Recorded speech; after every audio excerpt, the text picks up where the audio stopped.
Hello everyone, welcome back to Edible Abundance Homestead. I'm Ginger and it is I don't know what day it is, May 29th.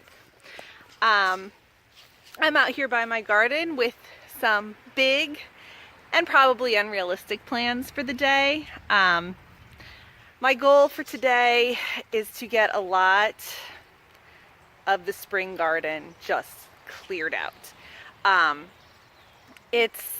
I've been thinking and making plans, and I lay in bed and I come up with brilliant ideas in bed. One of my brilliant ideas was this space right here behind me that currently contains carrots, beets, and lettuce. It's a pretty good sized area. And I was thinking I might toss some sort of like a vining plant in there, another cucumber, another melon, something, I don't know.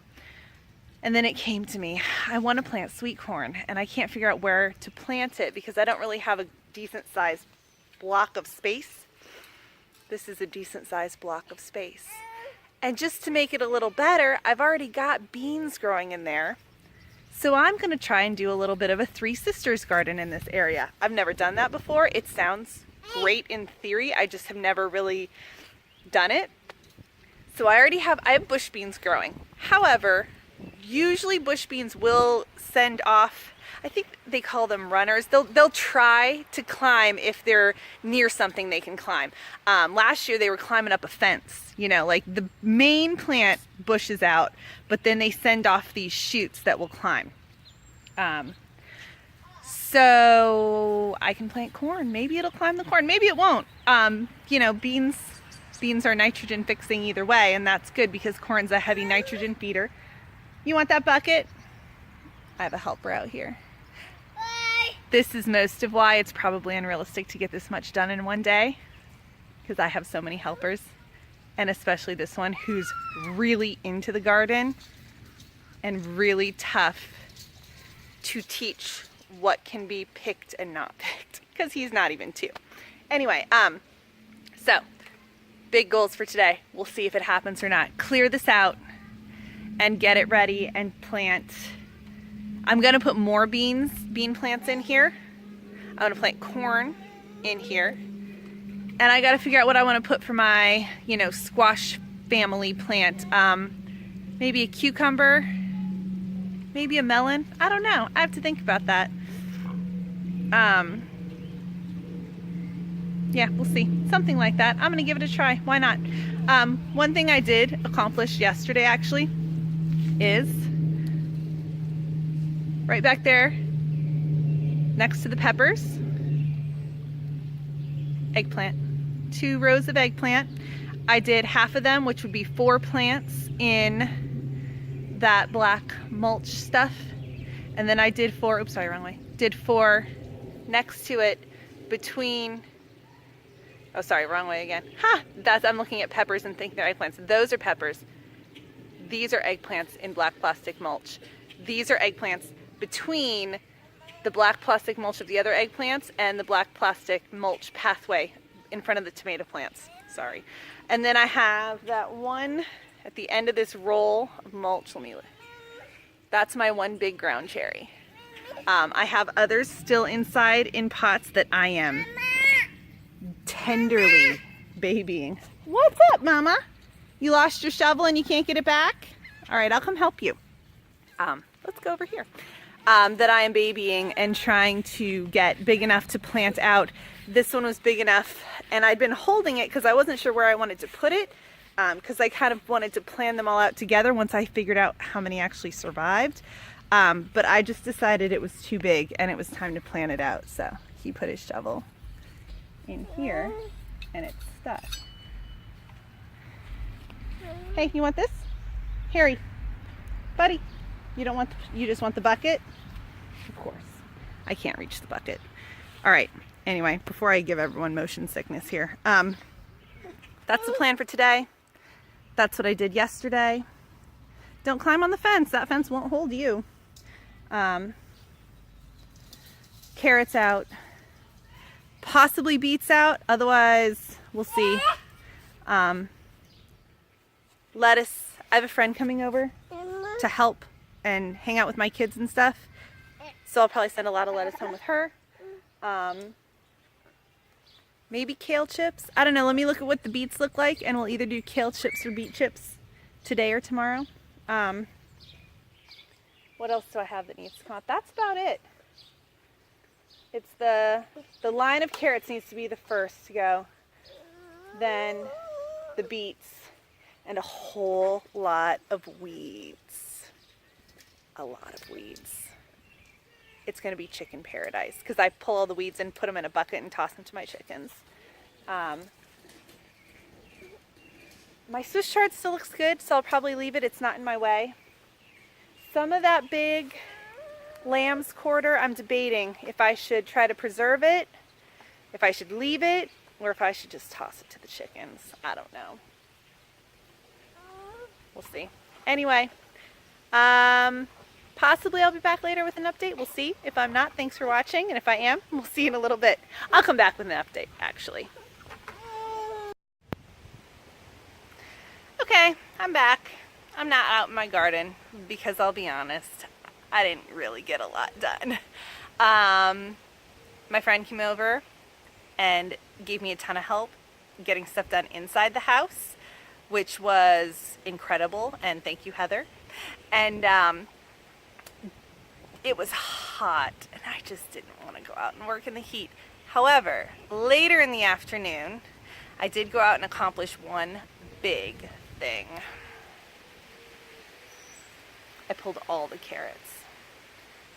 I had my sweet little toddler helper who did a very good job and didn't step on any plants. And aside from occasionally thinking a carrot, when we changed carrot colors going down the line, he thought that the carrots that were the next color, so the first ones we picked were orange, and the next ones were these really dark purple.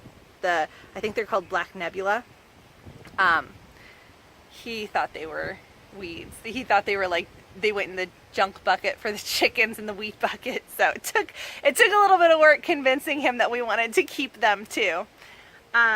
These, I don't know why the ones that I picked earlier were such a fluke and they were really funny shaped. I had the one that was so tough it was inedible. We've eaten some of these and they're fine. So I'm really happy about that. I'm glad that they're picked because it's getting hot and I don't want them getting bitter. The taste right now is great. It's really good. So I've had a tough time keeping them good, like in the fridge, the way grocery store carrots keep really well in the fridge. And I'm sure it's just because the variety at the grocery store is specifically grown because it keeps well. So I think what I'm going to do with these, I'm going to try to save a few to eat. I think maybe, you stick them in water. I think in a jar of water in the fridge keeps them better. So I'm going to try that. Most of them, in the past with just grocery store carrots, have made these fermented garlic dill pickled carrots.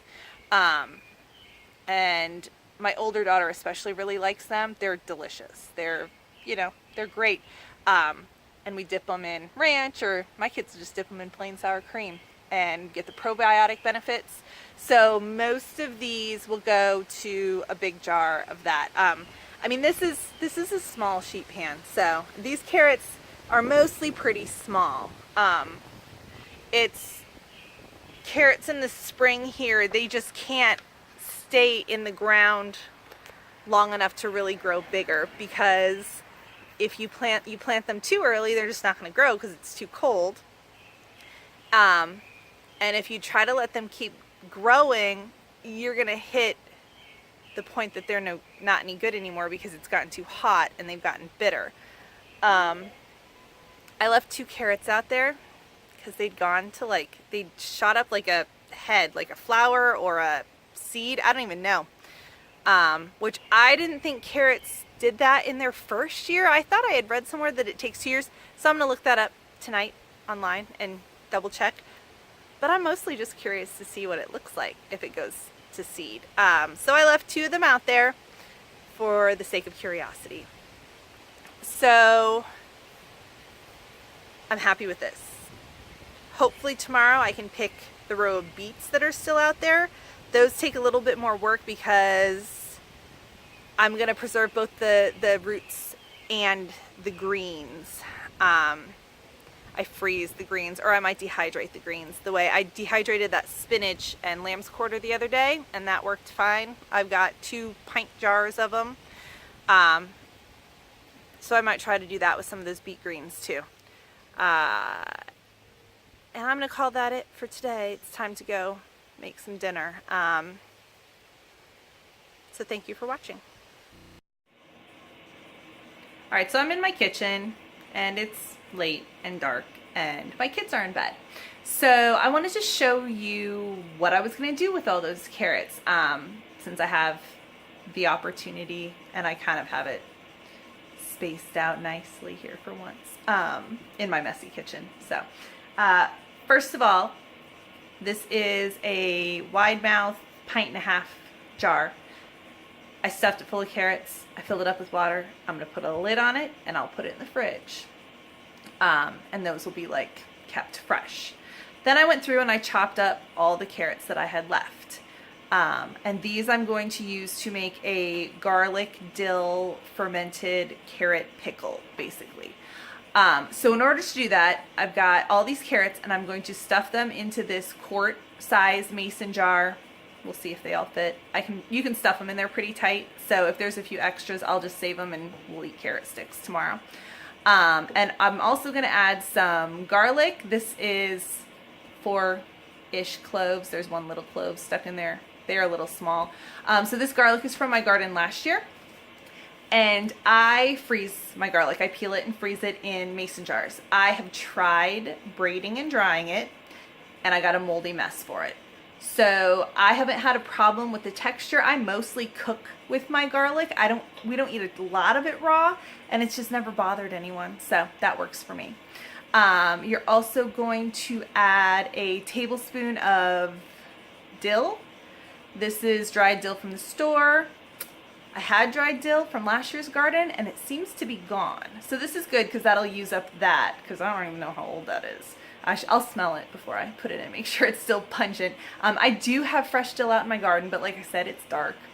It was thunderstorming earlier, so I'm not gonna troop out there to pick fresh dill when I have perfectly good dried dill right there.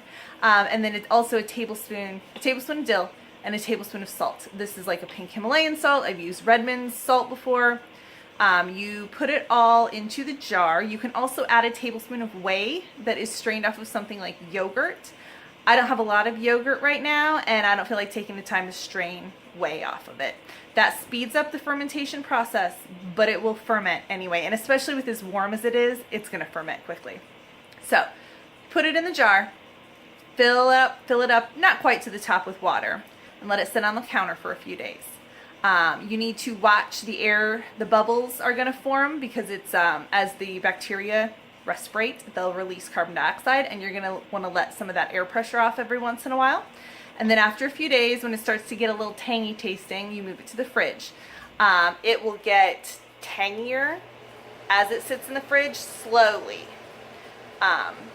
So we like ours pretty fermented. So I leave it, I'm gonna say, it really depends on the temperature, 3 to 7 days on the counter, and in this weather, it's in the 80s every day. So it's gonna be on the shorter side of that. So anyway, so that's what I'm gonna do with those. Then you can see over here, I saved the tops and bottoms, not the greens, but the as I chopped off the top and the bottom of the carrots, I saved those. Those go into a baggie in my freezer with any bits of onion or celery or anything else like that. I save it in a baggie in the freezer and it gets tossed in when I make my chicken broth. Any of those aromatic, garlic, that sort of thing can all go in there. I could have saved the carrot greens as well, but honestly, when I was out picking, I wasn't even thinking about it. I was kind of rushed. I was just trying to get the job done, and I tossed them to my chickens, and that's fine too. I don't need them. It'll be fine. So I just want to show you really quick. I actually ended up splitting my carrots into 2 jars. And so when I did that, I put a tablespoon of dill in each jar, a tablespoon of salt in each jar, and 4 garlic cloves in each jar, and then filled them both up. And if I'd use the whey, it'd be a tablespoon of whey in each jar. I've never done this with the differently colored carrots before, with the purples and stuff, so I'm curious to see kind of what happens with the colors, if they hold their color or not. There's 2 different types. The Black Nebula is the really dark purple one, and it should hold its color. The one that's just kind of a pinky color on the outside, is it a cosmic purple maybe? Something like that? I don't remember. It might not, because it's orange on the inside. It's really only got a very thin purple like coating on the outside. So I'm curious to see how they look after they've fermented for a few days. So that's all I have. Thank you for watching. Good night.